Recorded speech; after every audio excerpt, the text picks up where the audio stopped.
Assalomu alaykum aziz vatandoshlar. Mana ishxonamizda ishlarni boshlab olganmiz. Mana Gentra mashinamizga monitor, rul, hamma elektrik xizmatlarini qilib beryapmiz. Laz nima bo'lyapti bunga? Malibrullar qo'yilibdi. Hop. Pioner magnitofonlar qo'yiladi bunga. Kameralar. Kameralar qo'yiladi, antralar. 225 ta qo'yib, cho'nchib beriladi hammasi. Malades. Gazini bosinglar. Xudo xohlasa mana bitta Gentramiz. Ikkinchi Gentra, bu ikkinchi Gentraga zaslonka svecha, injektor, motor очистка bo'ladi. Polностью bu ximchiskaga olib qolganmiz. Mana 3-chi Gentramiz ham xuddi shunday.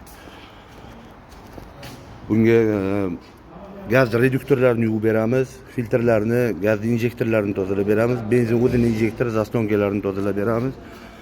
Keyin bunga bo'ladigan kolonkalar quyib qolgan ekan, kolonka magnitofon kolonkalari almashadi, polностью 4 ta yaxshi kolonkalardan qo'yib beramiz. Kimga shunaqa xizmatlar kerak bo'lsa, Max Universal Servisiga murojaat qilaverasizlar.